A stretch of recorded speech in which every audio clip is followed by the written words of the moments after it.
तुलसी के पास दीपक जलाने से क्या होता है? भगवान श्री कृष्ण ने बताया रहस्य।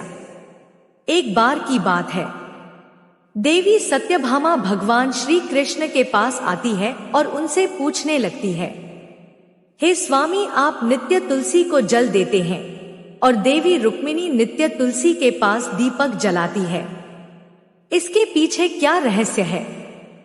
कृपया आप मुझे तुलसी को जल देने का और तुलसी के पास दीपक जलाने का महात्म्य सुनाइए। भगवान श्री कृष्ण कहते हैं, हे देवी सत्यभामा, तुमने अत्यंत महत्वपूर्ण प्रश्न किया है। देवी तुलसी लक्ष्मी का ही अवतार है। तुलसी भगवान विष्णु को अत्यंत प्रिय है, इसीलिए यह मुझे भी सबसे अधिक प्रिय है। मासों में, कार्तिक और वनस्पतियों में मुझे तुलसी प्रिय है। जो भी मनुष्य तुलसी को जल देता है उस पर मेरी कृपा सदैव बनी रहती है। जो भी मुझे तुलसी पत्र डालकर भोग चढ़ाता है मैं उसे प्रेम से स्वीकार करता हूँ। तुलसी पत्र के बिना मैं किसी भी प्रकार का भोग स्वीकार नहीं करता हूँ। हे देवी, अब मैं तुम्हें तुलसी को जल देने का और तुलसी के पास दीपक जलाने का महात्म्य सुनाता हूँ, इसीलिए तुम इस कथा को ध्यान से सुनो। जो भी स्त्री इस कथा को ध्यान से पूरा सुनती है वह सदा सुहागिन रहती है। उसके घर में सुख समृद्धि आती है और दरिद्रता का नाश होता है। देवी सत्यभामा कहती है, हे स्वामी, मैं इस कथा को ध्यान से पूरा सुनूंगी, कृपया आप मुझसे वह कथा कहिए। तब भगवान श्री कृष्ण देवी सत्यभामा को वह कथा सुनाने लगते हैं। भगवान श्री कृष्ण कहते हैं, हे देवी, पूर्व काल की बात है। मध्य देश में श्याम शर्मा नाम का एक वैश्य अपनी पत्नी के साथ रहा करता था। वैश्य के पास किसी चीज की कोई कमी नहीं थी। ईश्वर की कृपा से उसके पास सब प्रकार के सुख ऐश्वर्य थे, किंतु उस वैश्य की कोई संतान नहीं थी, जिस कारण से वह सदैव ही दुखी रहा करता था। उस वैश्य ने संतान प्राप्ति के लिए कई उपाय किए। उसने दान धर्म किए, अनेक प्रकार के वैद्य भी बुलवाए, नाना प्रकार के उपचार भी किए, किंतु फिर भी उसे कोई संतान नहीं हो रही थी। फिर एक दिन वह वैश्य महामुनि वशिष्ठ जी से मिलने के लिए उनके आश्रम पर जाता है। मुनि वशिष्ठ श्याम शर्मा का स्वागत करते हैं और कुशल मंगल पूछते हैं। तब वह श्याम शर्मा मुनि वशिष्ठ जी से कहता है, हे मुनिवर, मैं अत्यंत दुखी हूं। मेरी कोई संतान नहीं है और संतान के बिना मेरा उद्धार कैसे होगा? मैंने संतान प्राप्ति के लिए अनेक उपाय भी किए, किंतु मुझे संतान नहीं हो रही है। कृपया आप ही बताइए कि मुझे किस कारण से पुत्र की प्राप्ति नहीं हो रही है। क्या मुझसे जाने अनजाने में कोई पाप हुआ है? तब मुनि वशिष्ठ जी अपनी दिव्य दृष्टि से श्याम शर्मा के पूर्व जन्म के बारे में जान लेते हैं। वशिष्ठ जी कहते हैं, हे वत्स, पिछले जन्म में तुम्हारे द्वारा घोर पाप हो गया था। उसी कारण से तुम्हें इस जन्म में संतान सुख प्राप्त नहीं हो रहा है। श्याम शर्मा कहता है, हे मुनिवर, कृपया मुझे बताइए, पिछले जन्म में मुझसे कौन सा पाप हुआ था और उस पाप से मुक्त होने के लिए मुझे कौन सा उपाय करना चाहिए? वशिष्ठ जी कहते हैं, हे वत्स, पिछले जन्म में तुमने जो अपराध किया था उसके विषय में सुनो। पिछले जन्म में तुम एक अहंकारी वैश्य थे। तुम्हारा जन्म धनवान कुटुंब में हुआ था। तुमने पिछले जन्म में एक गाय को अत्यंत दुख दिया था। एक दिन एक गाय भूख और प्यास से व्याकुल होकर तुम्हारे द्वार पर आई थी, किंतु तुमने उस गाय को ना रोटी खिलाई, ना चारा खिलाया और ना ही उसे जलपान कराया। तुमने बड़ी ही निर्दयता से उस गाय को अपमानित करके घर से निकाल दिया। उस गाय ने अभी अभी बछड़े को जन्म दिया हुआ था और भूख से व्याकुल होने के कारण वह गाय वहीं पर मूर्छित होकर गिर पड़ी और उस दिन वह अपने बछड़े को दूध नहीं पिला पाई। इसीलिए उसी ने तुम्हें श्राप दे दिया था।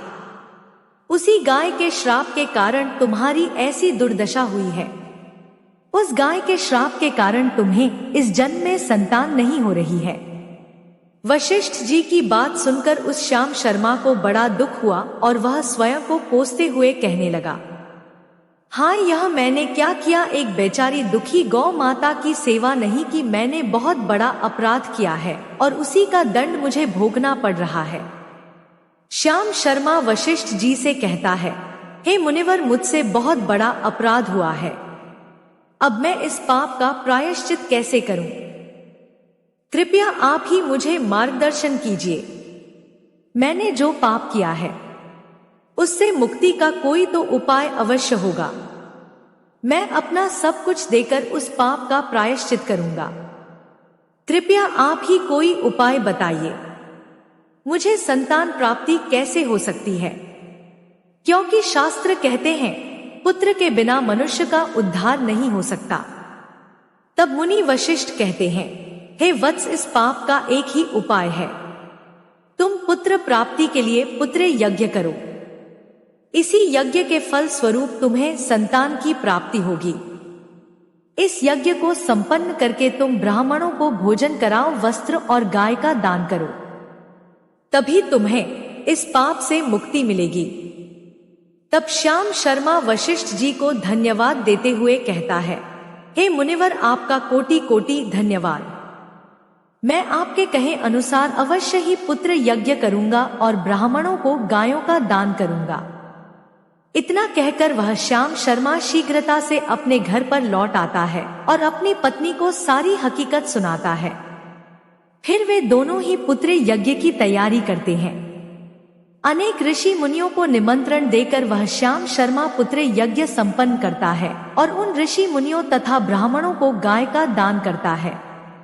यज्ञ के संपन्न होने के पश्चात यज्ञ की अग्नि से अग्निदेव प्रकट होते हैं और उस श्याम शर्मा से कहते हैं, हे श्याम शर्मा, आज तुम्हारा यज्ञ सफल हुआ है।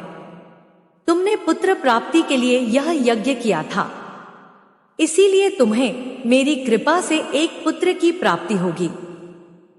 किंतु तुम्हारे पुत्र की आयु केवल 18 वर्ष की ही होगी और 18 वर्ष समाप्त हो जाने के पश्चात तुम्हारे पुत्र की मृत्यु हो जाएगी। इतना कहकर अग्निदेव अंतर्ध्यान हो जाते हैं। पुत्र यज्ञ करके और अग्निदेव से पुत्र का वरदान प्राप्त करके वह श्याम शर्मा बहुत प्रसन्न तो हुआ, किंतु उसे बड़ा दुख भी हुआ। श्याम शर्मा ने सोचा, पुत्र ना होने से अच्छा है कम आयु वाला पुत्र ही ठीक है। फिर वह पहले की तरह अपने कार्य में लगा रहा।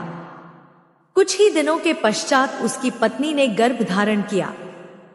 श्याम शर्मा ने पुत्र के जन्म से पूर्व किए जाने वाले सभी संस्कार किए और फिर उसे एक अत्यंत सुंदर पुत्र की प्राप्ति हुई।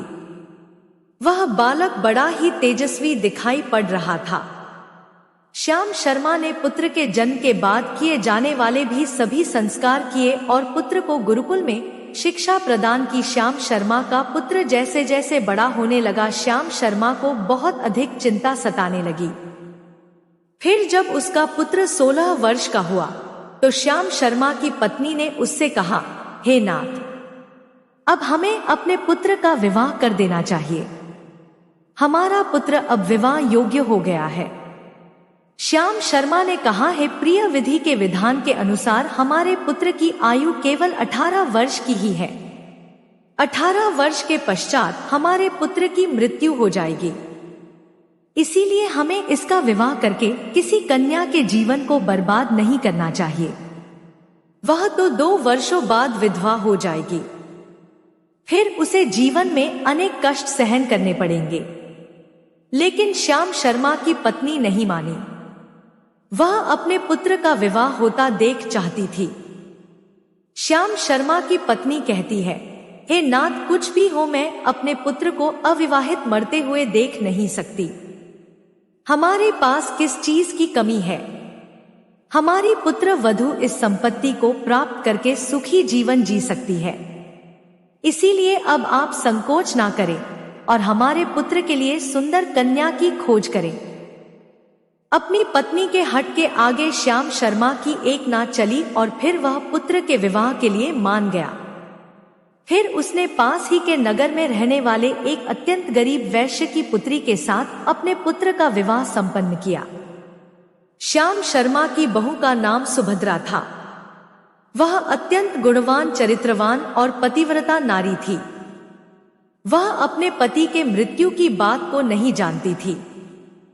सुभद्रा नित्य अपने सास ससुर और अपने पति की सेवा करने लगी। वह सभी के साथ बड़े प्रेम से रहती और कभी किसी की आज्ञा का उल्लंघन नहीं करती थी। उसने अपनी मधुर वाणी और कार्य कुशलता से सभी के मन को जीत लिया। इस प्रकार से 2 साल बीत गए और फिर वह समय निकट आ गया जब श्याम शर्मा के पुत्र की मृत्यु होने वाली थी। श्याम शर्मा को बड़ा भय लगने लगा। फिर एक दिन उसने अपनी बहू को बुलाया और उससे क्षमा मांगते हुए कहने लगा, हे बहू, तुम मुझे क्षमा कर देना।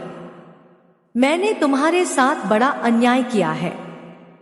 सुभद्रा ने कहा, हे ससुर जी, आप ऐसा क्यों कह रहे हैं? आप मुझे क्षमा मांग लज्जित ना कीजिए। मैं आपसे छोटी हूं, आपकी पुत्री के समान हूं।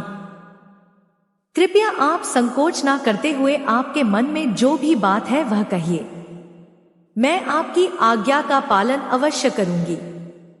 फिर श्याम शर्मा कहने लगा, हे पुत्री, तुम कल्याणी हो, तुम एक महान पतिव्रता हो, किंतु मेरे पुत्र के साथ तुम्हारा विवाह होने से पूर्व मैंने तुमसे एक बात छिपाई है।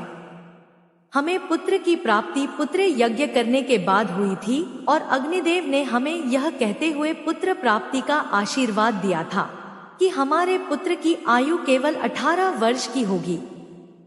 18 वर्ष के बाद हमारे पुत्र की मृत्यु हो जाएगी। अपने ससुर की बात सुनकर सुभद्रा ने कहा, हे ससुर जी, बस इतनी सी बात, आप चिंता ना कीजिए। मैं आपको वचन देती हूँ कि आपकी पुत्र वधू में कभी विधवा नहीं होगी। आपके पुत्र के प्राणों की रक्षा मैं करूंगी। आप बस मुझे एक दीपक, जल का घड़ा और एक गाय लाकर दीजिए। मेरे पति के प्राणों की रक्षा इन्हीं से होगी। सुभद्रा की बात सुनकर श्याम शर्मा को बड़ा आनंद हुआ और वह कहने लगा, हे बहू, जैसी तुम्हारी इच्छा, मैं तुम्हें वह सब चीजें लाकर देता हूं।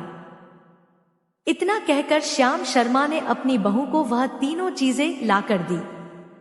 फिर जब वह दिन निकट आ गया जिस दिन सुभद्रा के पति की मृत्यु होने वाली थी, उस दिन सुभद्रा ने सुबह उठते ही तुलसी को जल चढ़ाया और उसे प्रणाम करते हुए तुलसी के पौधे पर एक चुनरी बांध दी और तुलसी माता से प्रार्थना की, हे तुलसी माँ, मैं आपको चुनरी चढ़ा रही हूँ। कृपया अब तुम ही मेरे सुहाग की रक्षा करना। फिर सुबह के समय यमराज का एक दूत श्याम शर्मा के पुत्र के प्राण लेने के लिए उसके घर पर आ गया। जैसे ही वह घर में प्रवेश करने लगा, तब तुलसी के पौधे ने उसे रोक दिया और कहा, है यमदूत, इस घर में निवास करने वाली स्त्री ने मुझे चुनरी चढ़ाई है और इसीलिए अब इसके सुहाग की रक्षा मैं कर रही हूँ। तुम इसके घर में प्रवेश नहीं कर सकते। इतना कहकर तुलसी ने यमराज के उस दूत को घर में जाने से रोक दिया। वह दूत भयभीत होकर सुभद्रा के पति के प्राण लिए बगैर ही यमपुरी लौट गया। यमपुरी में जाकर उसने यमराज से कहा, हे धर्मराज, मैं धरती लोक पर एक पुरुष के प्राण लेने के लिए गया था, किंतु तुलसी के पौधे ने मेरा रास्ता रोका। उस तुलसी के पौधे के कारण मैं घर में प्रवेश नहीं कर पा रहा हूं। इस बात पर यमराज को बड़ा क्रोध आ गया। फिर उन्होंने अन्य 2 दूतों को बुलाया और कहा, हे दूतों, तुम अब शाम के समय सुभद्रा के घर पर जाओ। जब तुलसी का पौधा सो रहा होगा, तुम उसके पति के प्राण लेकर यमलोक आ जाओ। फिर शाम के समय यमराज के 2 दूत सुभद्रा के घर की ओर निकल पड़े। सुभद्रा ने शाम होते ही तुलसी के पास एक दीपक जला दिया और उससे प्रार्थना की, हे दीपक, अब तुम ही मेरे पति के प्राणों की रक्षा करो। यम के दूत मेरे पति के प्राण लेने के लिए आ रहे हैं। फिर शाम हो गई, तुलसी का पौधा सो गया और यमराज के 2 दूत सुभद्रा के घर के सामने आकर खड़े हो गए और सोचने लगे, अब तो इस मनुष्य के प्राण लेकर ही हम यमपुरी लौटेंगे। जैसे ही यम के दूत सुभद्रा के घर में प्रवेश करने लगे, तब तुलसी के पास लगाए हुए दीपक ने उनका रास्ता रोक दिया और कहा, हे दूतों, तुम अब इस सुभद्रा के पति के प्राण नहीं ले जा सकते। उस स्त्री ने मुझे प्रज्वालित करके उसके पति के प्राणों की रक्षा करने की प्रार्थना की है, इसीलिए अब मैं उसके पति के प्राणों की रक्षा कर रहा हूं। इसीलिए तुम आज उसके पति के प्राण नहीं ले जा सकते, तुम यहीं से लौट जाओ, नहीं तो मैं सब कुछ जलाकर भस्म कर दूंगा और मेरी अग्नि में तुम दोनों भी जलकर भस्म हो जाओगे। उस दीपक की बात सुनकर यमराज के दोनों दूत अत्यंत भयभीत हो गए और फिर से लौटकर यमराज के पास चले गए। वहां पर जाकर उन्होंने यमराज को सारा वृतांत सुनाते हुए कहा, हे धर्मराज, आपकी आज्ञा का पालन करते हुए हम दोनों शाम के समय उस पुरुष के प्राण लेने के लिए गए थे, किंतु तुलसी के पास लगाए हुए दीपक ने हमारा रास्ता रोक दिया, इसीलिए हम खाली हाथ ही लौट आए हैं। यह सुनकर यमराज को बड़ा क्रोध आ गया। फिर उन्होंने अन्य 4 दूतों को बुलाया और कहा, हे दूतों, अब तुम सुबह उस सुभद्रा के जागने से पहले जाओ और उसके पति के प्राण लेकर आ जाओ। यमराज की आज्ञा पाकर वे यम के दूत सुबह सुभद्रा के घर की तरफ जाने लगे, लेकिन इधर सुभद्रा ने रात को ही घर के दरवाजे के सामने जल से भरा हुआ लोटा रख दिया और उससे प्रार्थना की, हे जल देवता, अब आप ही मेरे पति की रक्षा कीजिए। यम के 2 दूत मेरे पति के प्राण लेने के लिए आ रहे हैं, अब आप ही मेरे सुहाग की रक्षा कर सकते हैं। इतना कहकर वह सुभद्रा सोने के लिए चली गई। इधर यम के दूत सुबह सुभद्रा के जागने से पहले ही उसके घर पर पहुंच गए। जैसे ही वे घर के अंदर प्रवेश करने लगे, तब उस लोटे के अंदर भरे हुए जल ने कहा, हे दूतों, रुक जाओ, अब तुम इस घर में प्रवेश नहीं कर सकते। यह घर अब मेरी सुरक्षा में है। मैं सुभद्रा के पति के प्राण तुम्हें लेकर जाने नहीं दूंगा। अगर तुमने इस घर में प्रवेश किया तो मैं नरक की अग्नि को बुझा दूंगा, जिसमें सारा नरक लोग डूब जाएगा। यह सुनकर यमराज के वे 4 दूत घबरा गए और एक दूसरे की तरफ देखकर उस स्थान से भाग गए। वे सभी यम के दूत यमराज के पास लौट गए और उनसे कहने लगे, हे धर्मराज, आपकी आज्ञा का पालन करने के लिए हम चारों सुबह सुभद्रा के जागने से पहले ही उसके पति के प्राण लेने के लिए पहुंच गए थे, किंतु सुभद्रा के घर के बाहर रखे हुए जल के लोटे ने हमारा मार्ग रोक लिया और इसी कारण से हम उसके घर में प्रवेश नहीं कर सके। अब यमराज को बहुत ही अधिक क्रोध आ गया। इस बार उन्होंने 8 यमदूतों को बुलाया और कहा, हे यमदूतों, अब शीघ्रता से जाओ और बलपूर्वक उस मनुष्य के प्राण खींचकर यमलोक लेकर आओ। फिर वे 8 यमदूत यमराज की आज्ञा का पालन करते हुए पृथ्वी लोक पर उस सुभद्रा के घर के पास आते हैं, तो देखते हैं उस सुभद्रा के घर के सामने एक गाय खड़ी है। सुभद्रा ने यमदूतों के आने से पहले ही अपने घर के सामने गाय को बांध दिया था और गौ माता से विनती की थी, हे गौ माता, आज यमदूत मेरे पति के प्राण लेने के लिए आ रहे हैं, अब आप ही मेरे सुहाग की रक्षा कर सकती हो। हे गौ माता, मैं आपकी शरण में आई हूं, कृपया मुझे विधवा होने से बचा लीजिए। उस गाय ने कहा, हे पुत्री, तुम चिंता मत करो, तुम्हारे पति के प्राणों की रक्षा मैं स्वयं करूंगी। मेरे होते हुए यम के दूत तुम्हारे घर में प्रवेश नहीं कर पाएंगे, इसीलिए तुम चिंता से मुक्त होकर घर में अपने पति की सेवा करो। फिर जैसे ही वे यमदूत घर के अंदर प्रवेश करने के लिए आगे बढ़ते हैं, तब वह गाय उन्हें रोक देती है और कहती है, हे यमदूतों, तुम यहीं से लौट जाओ, इस घर में तुम लोग प्रवेश नहीं कर सकते, इस घर की रक्षा मैं कर रही हूं, मेरे रहते कोई भी इस घर के अंदर प्रवेश नहीं कर सकता। यदि तुमने घर के अंदर प्रवेश करने का प्रयत्न किया तो मैं तुम सभी को श्राप दे दूंगी। अगर तुम्हें इस घर के अंदर प्रवेश करना है तो तुम्हें पहले मेरे प्राण लेने पड़ेंगे और तुम सभी को गौ हत्या का पाप लगेगा, जिसका कोई प्रायश्चित नहीं है। वहां पर उपस्थित सभी यमदूत गाय के द्वारा श्राप देने की बात सुनकर भयभीत हो गए। वे जानते थे कि गाय के द्वारा दिए गए श्राप से कोई मुक्त नहीं कर सकता और गौ हत्या तो संसार का सबसे जघन्य अपराध और महापाप है, जिसका कोई प्रायश्चित भी नहीं है। इसीलिए वे सभी वहां से लौटकर यमराज के पास चले गए। यमपुरी जाकर उन यमदूतों ने यमराज को सारा वृतांत सुनाते हुए कहा, हे धर्मराज, उस सुभद्रा के पति के प्राणों की रक्षा एक गाय कर रही है।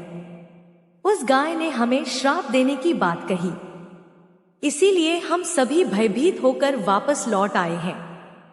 हम एक गाय का सामना करने की शक्ति नहीं है। उन यमदूतों की बात सुनकर यमराज आग बबूला हो गए और स्वयं भैंसे पर सवार होकर पृथ्वी लोक की ओर निकल पड़े। यमराज अपने भैंसे पर सवार होकर उस सुभद्रा के घर के पास चले आते हैं। यमराज को अपने घर के सामने खड़ा हुआ देखकर सुभद्रा भयभीत हो जाती है और जल्दी से आकर यमराज के चरण स्पर्श करके उन्हें नमस्कार करती है और उनकी स्तुति करने लगती है, हे सूर्य तन्य यमराज, आप तो तीनों लोकों के प्राणियों पर कृपा करने वाले महान देवता है। इस संसार के समस्त प्राणियों के पाप और पुण्य का लेखा जोखा आप अपने पास रखते हैं। हे न्याय के देव धर्मराज, मैं सत्य धर्म का पालन करने वाली पतिव्रता स्त्री हूँ। मैं आपको बारंबार नमस्कार करती हूँ।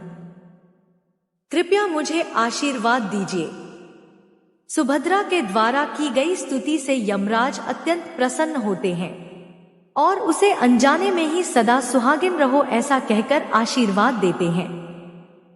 फिर जब यमराज सुभद्रा के पति के प्राण ले जाने के लिए आगे बढ़ते हैं तो सुभद्रा कहती है, हे धर्मराज, आपने अभी मुझे सदा सुहागिन रहने का आशीर्वाद दिया और अब आप मेरे पति के प्राण लेने जा रहे हैं।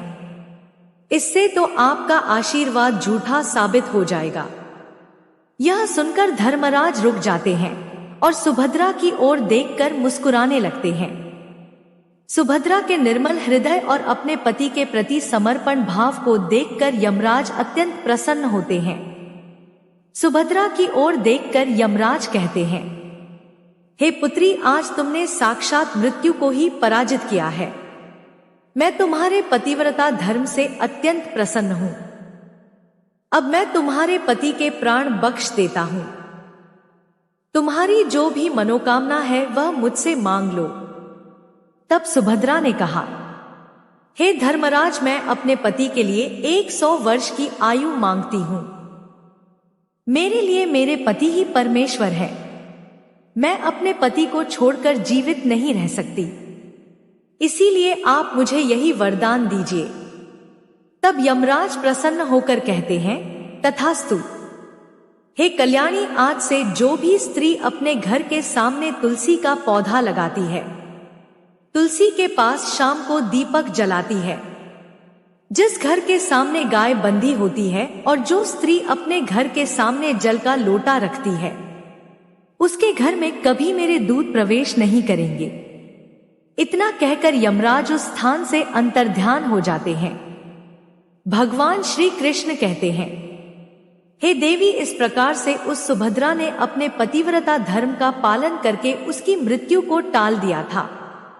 इसीलिए जो भी स्त्री अपने घर के सामने तुलसी का पौधा लगाती है, रोज शाम को तुलसी के पास दीपक जलाती है, उसके घर में मृत्यु प्रवेश नहीं करती है। जिस घर के सामने गाय बंधी होती है, उस घर में कभी दुख दरिद्रता नहीं आती है। जो स्त्री अपने घर के सामने जल से भरा हुआ लोटा रखती है, उसके घर में कभी शोक नहीं होता है। तो दोस्तों, इस प्रकार से भगवान श्री कृष्ण ने देवी सत्यभामा को तुलसी के पास दीपक जलाने का महत्व सुनाया है। आपको यह कथा कैसी लगी कमेंट करके अवश्य बताएं। जानकारी अच्छी लगी तो वीडियो को लाइक जरूर करें और कमेंट में जय श्री कृष्ण अवश्य लिखें। साथ ही चैनल को सब्सक्राइब करना ना भूले। आप सभी का धन्यवाद।